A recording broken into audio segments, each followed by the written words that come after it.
I wasn't expecting the call when it came. The phone lit up with Kevin's name, and for a moment, I just stared at it, my hand frozen. A year of silence lay between us. 12 months of unanswered messages, cold holidays, and the kind of invisible wall only family can build. When I finally answered, his voice was warm, almost too warm. "Mom," he said, as if we'd spoken yesterday, "Evelyn and I were talking, and we want to have you and Dad over for dinner. It's time we made peace." The words sank in slowly like stones dropping into deep water. Make peace sounded so simple, but my heart still carried the weight of our last argument. Sharp words about the business, accusations I hadn't expected from my own son, and yet there it was, an olive branch. My husband looked up from his paper and I mouthed, "Kevin." His eyes softened, but there was hesitation there too. "We'd like that," I said, careful to keep my voice steady. Kevin laughed lightly, but there was a strange formality to it, like he was reading lines from a play. He suggested Saturday evening at their home, the one we hadn't been invited to since they moved in. "Let's do it right this time," he added. When the call ended, I sat for a long time, staring at the muted reflection in the window. Part of me felt a flicker of hope, the kind you're almost afraid to touch, but another part remembered the way his voice had turned cold a year ago, when he said we were clinging to the business like an anchor from another era. That sting had never really faded. In the days leading up to Saturday, I found myself rehearsing what I'd say, the right balance of forgiveness and guardedness. My husband, ever the optimist, chose a deep navy suit and polished shoes. I laid out my best dress, nothing ostentatious, but something that said I had made an effort. We were, after all, walking into what was being presented as reconciliation. When we pulled into their driveway, the first thing I noticed was the new car. Sleek, foreign, gleaming under the porch lights. The house looked different too, larger somehow, like money had been poured into every surface.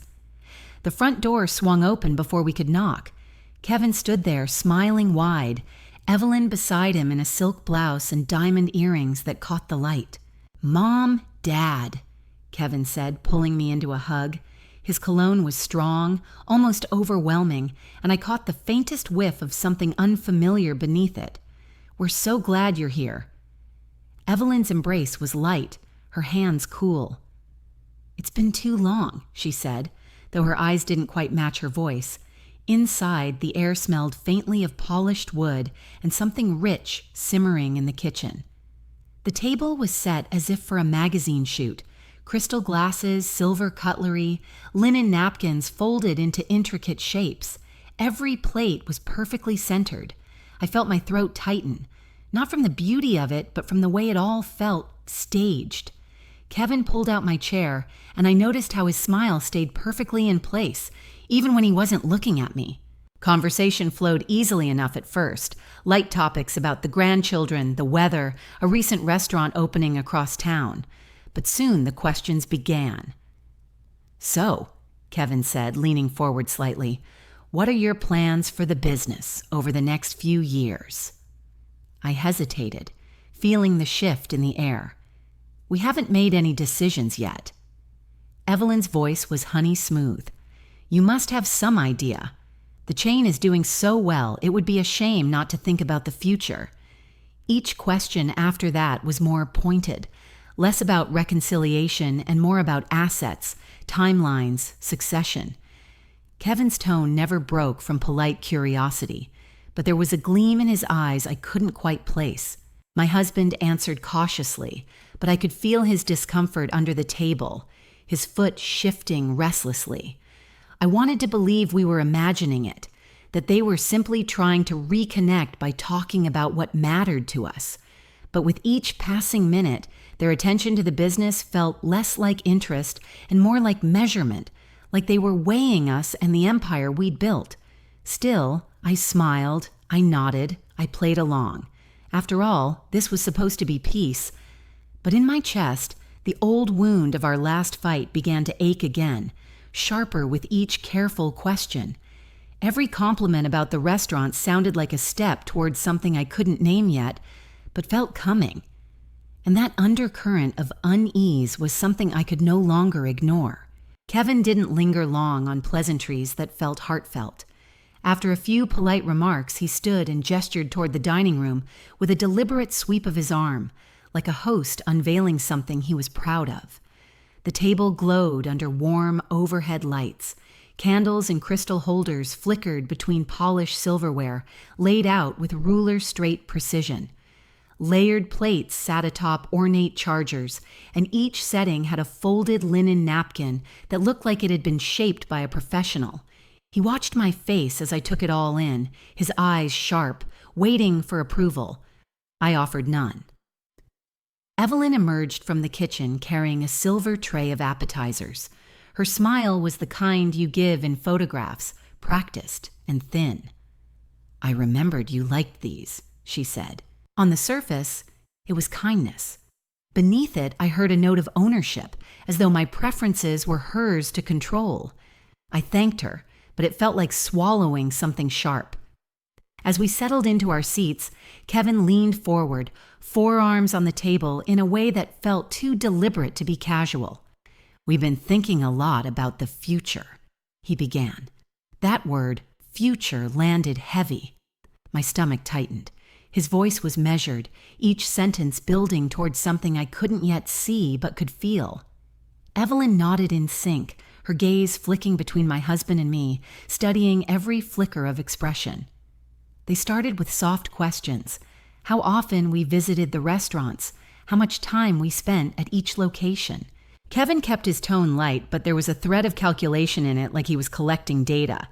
I told him we still visited each one regularly. He didn't comment, but he and Evelyn shared a glance, quick but loaded. It was a conversation without words. Evelyn leaned forward to refill my glass before it was half empty. "We just want to make sure you're not overworking yourselves," she said.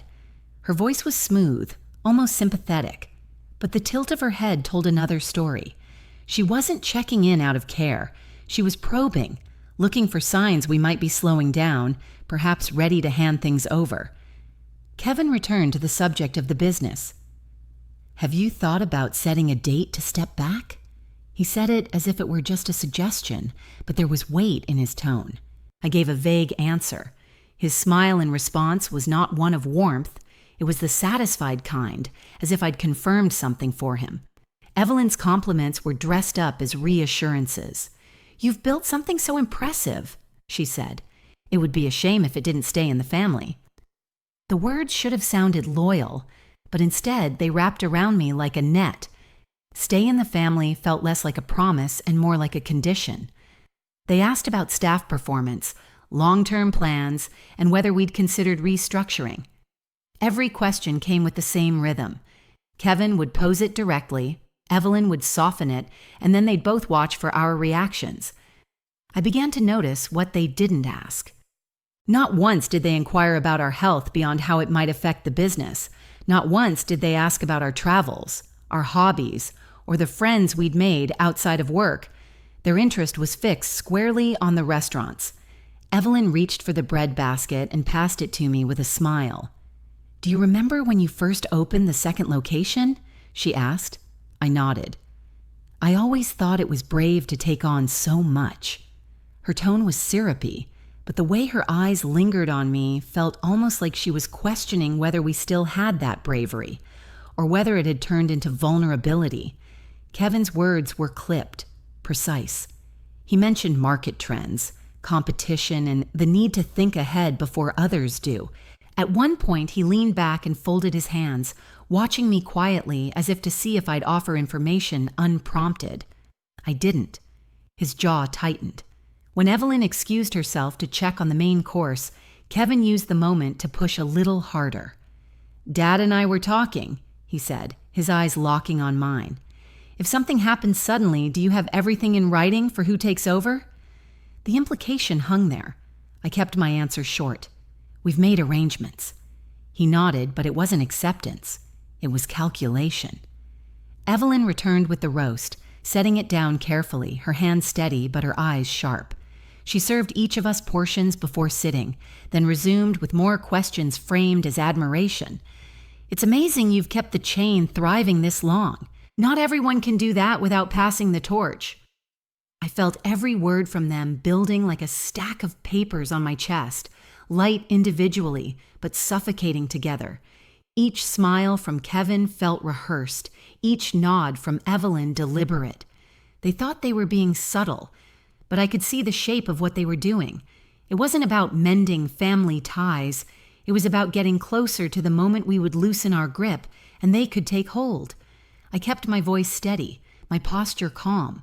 But under the table, my hands were clenched in my lap. They thought I didn't see the purpose behind the polished silverware and perfectly folded napkins, but I saw it all. Kevin was in the middle of describing a must-try spot when my phone buzzed against my hip. I don't check messages at the table, not at family dinners, not ever. But the timing hooked me. I tilted the screen under the tablecloth. An unknown number. One line only. Get up and leave. Don't tell your son anything. My mouth went dry. The room seemed to narrow around the table, the glow of the candles turning too warm, too close. Kevin kept talking, cheerful in tone, careful in content, service speed, plate costs, return on special menus. Evelyn nodded, refilled my water without asking, and said, "Hydration is so important," as if I needed reminding. The more she smiled, the more my shoulders tensed. Every small gesture from her felt like pressure dressed up as care. Every sentence from Kevin clipped neatly at the edges, like he'd trimmed the truth to make it fit the evening. I slid the phone to my husband. He glanced down and looked up fast, the crease between his brows deepening. I kept my voice calm. "Kevin, could we see the garden before dessert?" "Of course," he said immediately, too quickly. Evelyn's smile held, but the corners of her mouth tightened for a beat, the smallest of pauses that still managed to land like a stone in my chest. She added, "It's prettier from the glass doors," and rose with us as though we needed a chaperone to step into our own son's backyard. We drifted toward the hallway, but I changed course. "Let me just peek into the kitchen," I said, already pushing the swinging door. The bright light on stainless steel hit my eyes. I steadied myself with a hand on the cool counter. A soft wave rolled through my head, nothing dramatic, but off enough that I felt a wobble in my knees. My husband's hand found my elbow. "You okay?" he whispered. His face looked paler than it had at the table. "A little lightheaded," he admitted, which scared me more than my own feeling. He never says that. I showed him the text. He read it twice, the way I had, and his jaw clenched. "Who?" "No idea," I said, "but it says to leave, and I'm listening." For one long second, I considered marching back to the dining room, asking Kevin straight out, "Why this dinner now? Why the questions? Why the perfect table and the sudden warmth after a year of silence?" I could have listed each thing that had scraped at me all evening. The way Kevin kept saying "we" when he talked about the business. We could streamline. We could rationalize. We could refresh the brand. The small, fixed smile Evelyn pasted on after every firm answer I gave. The way her eyes darted to Kevin before she asked, "Have you two talked about formal timelines?" The way Kevin slid a folder near his chair as if paperwork was part of dessert. I could have said it all. Instead, another memory rose up, clear as glass. The day I stood in my father's doorway with a suitcase after a fight I hadn't started and couldn't finish. "You can go," he'd said, cool, not loud. The quiet kind of dismissal that hurts more than shouting. I was young then, and leaving felt like failing. Tonight that same cold pricked my skin.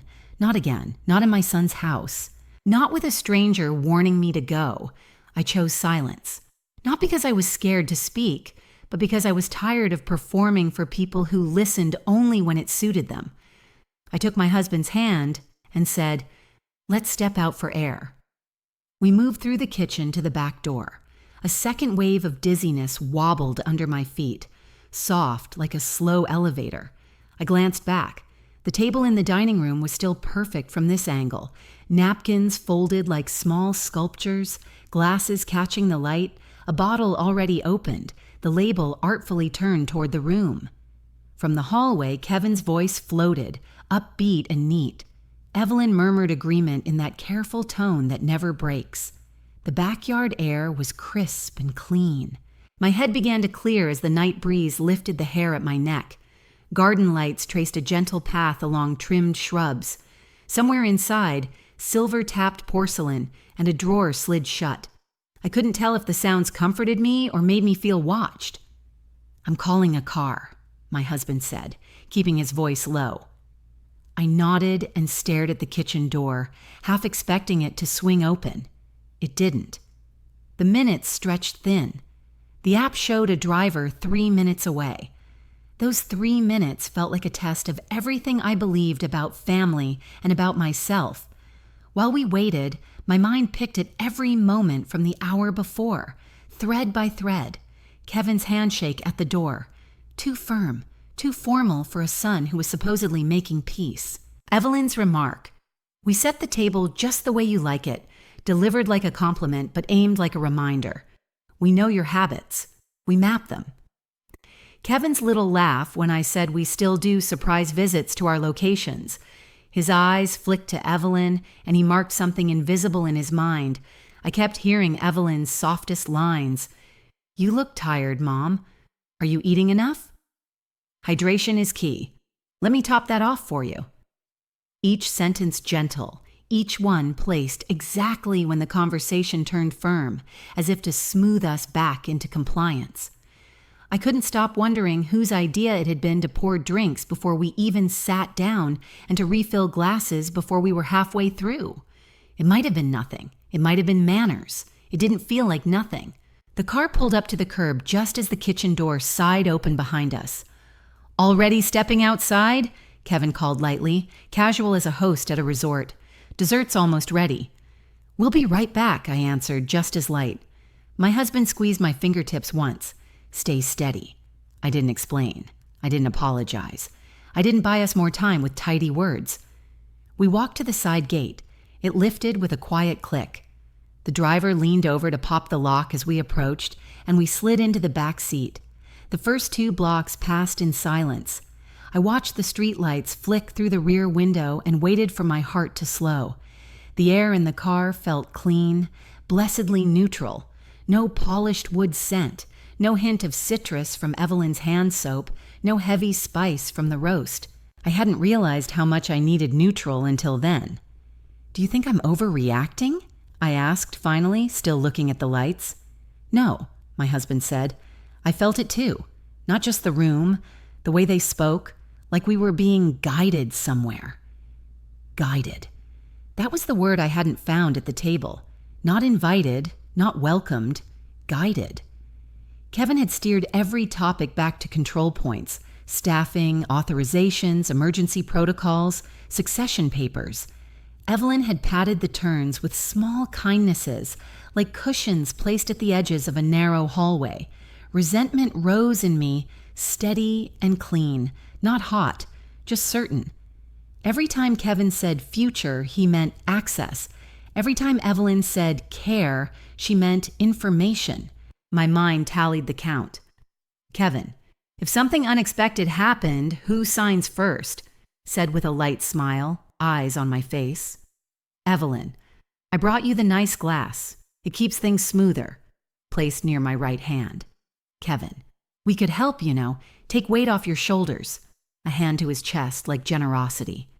"Evelyn, it must be so much keeping track of all those keys," eyes on my purse, then away. "Kevin, it's time we all trusted each other more." The word trusted hanging between us like a suggestion and a dare. Each line looked harmless on paper. Together they formed a pattern I couldn't ignore. The driver asked for our address, and my husband answered. I caught our reflection in the window. 2 people who had worked for decades, now sitting side by side like passengers in their own story. That stung. Not because we needed to be in charge every second, but because control had been our responsibility, our duty to the people who relied on us, the staff who'd stayed through slow seasons, the managers who'd grown with us, the vendors we'd paid on time. We didn't hoard decisions. We guarded them. Midway through the ride, a thought hit me so hard I pressed my palm against my chest. If this had been any other family dinner, I would have brushed off the dizziness. I would have stayed to be polite. I would have swallowed the questions and hated myself later for staying quiet. Tonight, a stranger told me to leave, and I listened. Was I proud of that or shaken by it? Maybe both. Another twist of memory rose, less sharp, more tender. The day we signed papers for our first location. Kevin was little then. He'd colored on a placemat while we met with the landlord. On the drive home, we promised each other we would make a place where people felt welcome, fed, seen. We did that. We did it again and again. The restaurants taught us how to build trust. By showing up, by keeping our word, by fixing mistakes openly. Sitting at my son's table tonight, I realized how much I hate secrets that pretend to be care. That hatred steadied me. My phone buzzed again. I flinched, then forced myself to look. Another message from the same number.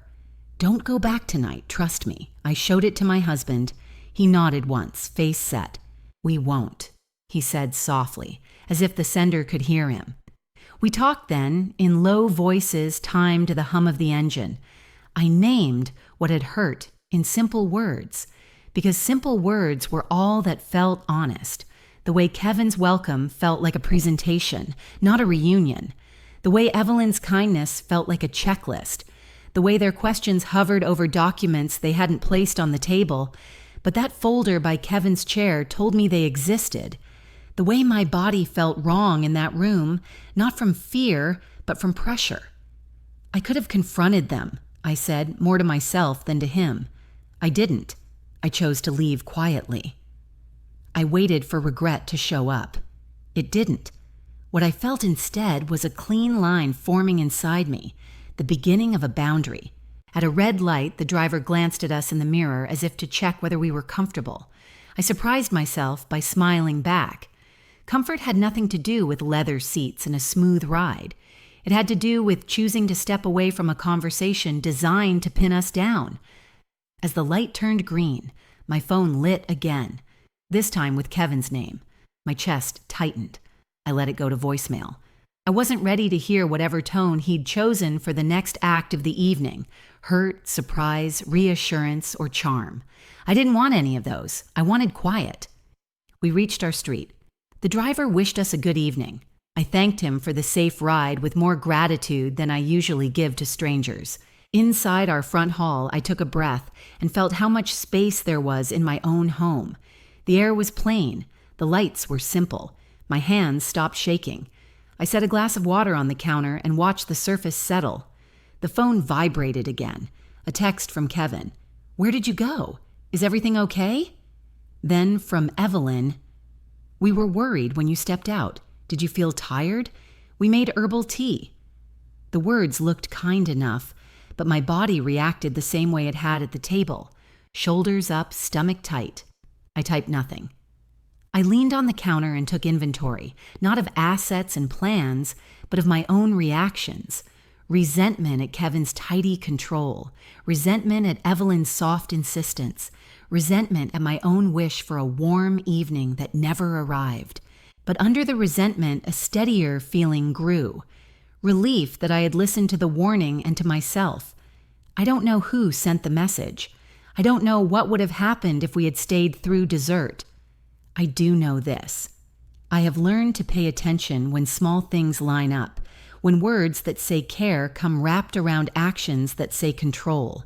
And I know that tonight I chose something I haven't chosen enough, to step out before I lost myself trying to be agreeable. The house was quiet. My husband set his phone on the table and rubbed the back of his neck. We'll decide what to do in the morning, he said. I nodded. For now, I let the quiet fill in the places where explanations usually live. I let it protect us. And in that quiet, the sentence from the stranger replayed in my head. Get up and leave. Don't tell your son anything. I didn't like that I needed it, but I was grateful I had it. The taxi's hum was steady, almost soothing, but my thoughts churned in sharp, restless loops. I dialed the number from the message, my thumb pressing the call button harder than necessary. A man's voice answered on the second ring, low, hurried, the sound of someone glancing over his shoulder. "Don't speak loudly," he said before I could open my mouth. "You need to know something, but you can't tell your son you heard it from me." I froze, my nails digging into the seat cushion. "Who is this?" "It doesn't matter. What matters is that your son owes the bank $2 million. He's on the edge of losing everything. They're ready to take his house, his cars, his accounts. Tonight was his plan to fix it." My pulse thudded so loud it drowned the faint hum of traffic outside. I looked at my husband. His jaw was set, eyes locked on the street ahead, silent but listening. "Fix it?" I asked. "By getting you to sign over your restaurant chain. They needed you calm, compliant. That's why you felt dizzy. Something in your drinks. Not harmful, but enough to soften your will. You would have signed anything." The words sank into me like ice water. Every refill from Evelyn, every glass she pushed toward me without asking, it all fit. The folder by Kevin's chair, the constant loop back to Succession and timelines. "Why are you telling me this?" My voice cracked despite my best effort. "Because I worked for them," he said. "I saw the desperation. I knew they'd cross a line. You don't deserve this. Protect yourself. And remember, you didn't hear it from me." The line went dead. I lowered the phone, my hands trembling, not from fear, but from the raw truth settling in. My own son had been willing to drug us and take what we had built from the ground up. He had packaged it as reconciliation. The street outside blurred by, but in my mind I saw only Kevin's practiced smile at the door. I remembered every time I defended him when others doubted him. The loans we gave with no paperwork, the trust we extended when he made mistakes. I turned to my husband. "We're not taking his calls, not tonight, maybe never." He nodded sharply. "We lock everything down tomorrow, bank accounts, legal documents, every last key." By the time we got home, the calls had begun. Kevin first, then Evelyn. At first, sugar-coated worry. "Where did you go? Are you all right?" Then sharper. "You embarrassed us. We planned this evening for you." Minutes later, the real rage spilled over.